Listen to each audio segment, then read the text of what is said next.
Am I the idiot for trying to help my sister-in-law? Throw away because my daughter is here. Why? Female 60, daughter 33, female, and her husband 39, male, have been married for almost 9 years and were together for 5 years before that. We had weekly Sunday night dinners together and took family vacations. He liked us and we loved him. A month after their wedding, they moved over 700 miles away and we were limited to infrequent holiday visits when my husband and I would have a Monday off from work. When my daughter was pregnant with their first child, I hated that I had to miss helping her through everything because my sister-in-law didn't know how to handle my daughter being less than on top of her game because she ran their household. I was with them for the birth and my husband drove in to help them move into their new house. We were happy to be there for their first step into this new chapter of their life. Before we left, I wrote my sister-in-law a note with a plea to help my daughter more and some tips for a new father. My daughter confided that he was less than pleased that I didn't think he could figure things out on his own without my help. Years passed and they finally moved back to our home state, where day trips to visit were possible. Our second grandchild was born and sister-in-law decided to be a stay-at-home dad. My daughter was working a menial tech support job with as much overtime as she could handle because he'd been laid off and refused to consider a profession outside of what he'd been doing for the last 20 years to support their family. We came to realize that his definition of SAHD meant putting the oldest on the school bus, putting the toddler in a high chair and aiming it at the TV while he went back to sleep or played computer games until my daughter came home to take over. No housework was done and more than once they fought because he thought his wife should be doing it.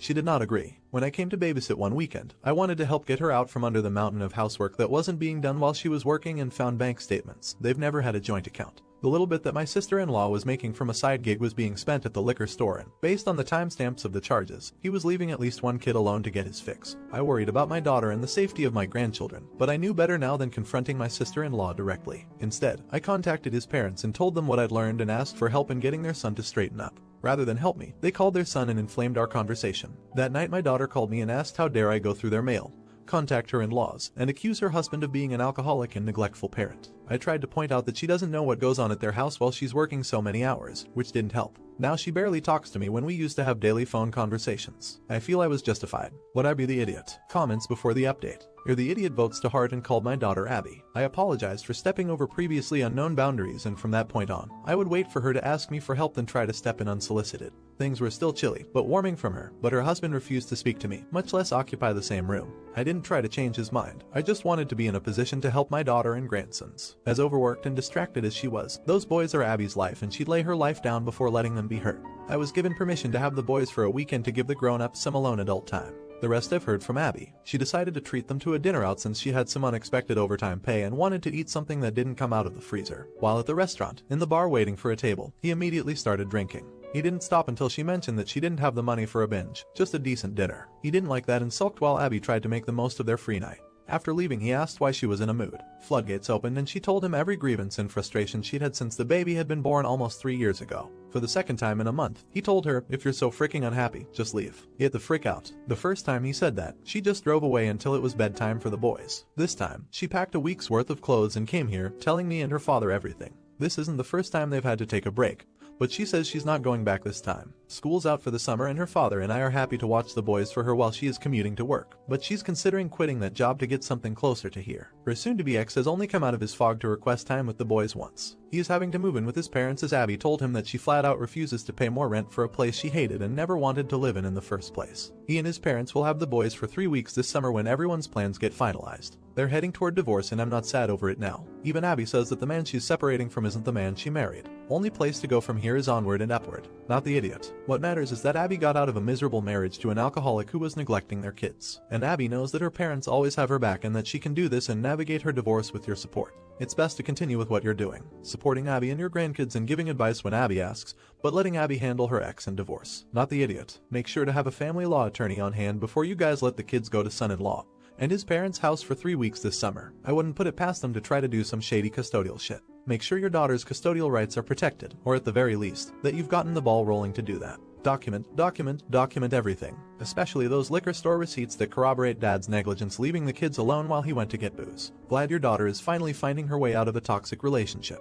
Do you think she is an idiot? Let me know in the comments. Am I the idiot for wearing my first gen sash against my dad's wife's wishes? Hi all, long-time lurker but first-time poster. I, 27, am graduating from law school next weekend. As a backstory, my parents are divorced and remarried. Things with my father's wife Kelly have always been tense. They got married when I was 16 and the long and the short of it is that I ended up moving back in with my mom due to her. Bluntly, Kelly is also someone who is very hard to like. She's abrasive and quite rude at times. We have never gotten along, but I have for the last 8 years tried harder to be nicer to her for the sake of my father. I went to law school 3 years ago and, at the time, Kelly was not very supportive of my decision and has commented on the fact that she didn't think I would actually see it through. Well, now I'm graduating. I have a great job. I'm really proud of myself because I really feel like I got here on my own hard work. Kelly has never introduced me to anyone nor assisted with my work. In fairness, I also in no way expected her to. Kelly used to be a lawyer. She is not currently, but it's not really anything we have discussed due to not being close in the first place. Now that I am graduating, my law school gave the first-gen law students sashes to wear. My father called me today and I asked that I not wear this sash because Kelly is offended by it.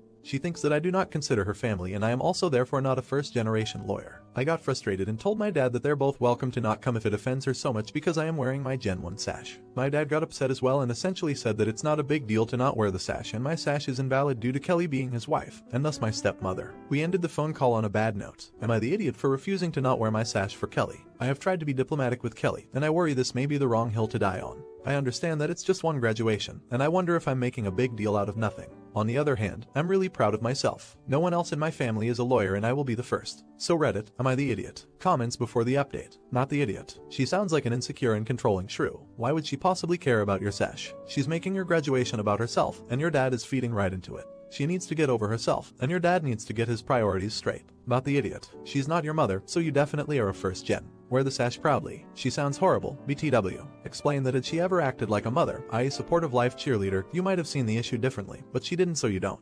Congratulations. Update. First, thank you to everyone who replied to my original post. I don't understand what these awards are. I've been a Reddit lurker, but this is my first account so I'm not really sure what any of it means, but thank you. I genuinely thought only like 4 people would respond and tell me I'm being a petty so this was surprising. Second, I want to clarify 2 points. 1. Things with my dad are complicated. Obviously, there's a lot of background I can't all fit here. I love him but we are not as close as we once were. He has been very supportive of my education.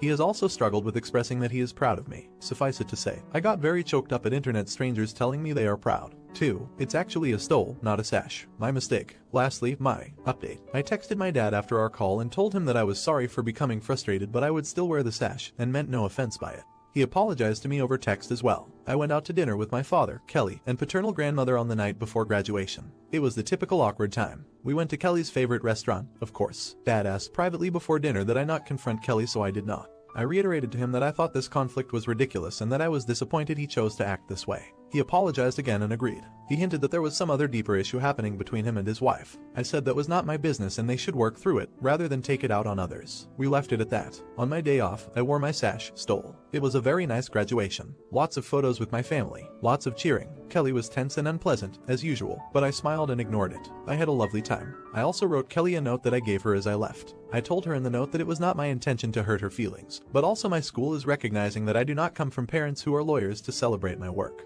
I also said that people change all the time and that our relationship to one another could change too with time and effort on both sides. I might be the now, because frankly my note feels disingenuous since I have no real intention of being friendly with her. Keep your enemies close. Alternatively, litigation taught me that creating a written record is important. Things are gonna be tough with my dad for a while too. We had talked about taking a trip together after I took the bar, and I do not want to go with him anymore. I have a strong feeling Kelly will never mention the note to me nor my father. I mostly now just feel sad and tired, but I'm also ready for the next chapter of my life. Thank you again to everyone. Not the idiot. I'm glad you had a peaceful celebration. I don't think the note is disingenuous. Notes like that, platitudes like that, they are like social grease to reduce friction in tense relationships. It's no big deal as long as you are generally respectful, not a pushover, just respectful as you would be towards any stranger or acquaintance. What more can be reasonably asked of you? Not the idiot. Congratulations and good luck on your bar exam. You are 100% right. Your father's issues with Kelly are not your issue and they need to resolve it between themselves. I personally think your dad needed to grow a backbone and stand up for you, but you did an excellent job doing it for yourself and with such grace. For now, focus on your own future and worry about others later. Each day it will get a bit easier to handle, and I hope one day you find peace. Should they have listened to their father? Let me know in the comments. Am I the idiot for telling my parents that I hate them and will be sleeping at a friend's for the next few days? So as a teenager I was quite badly abused by a family friend.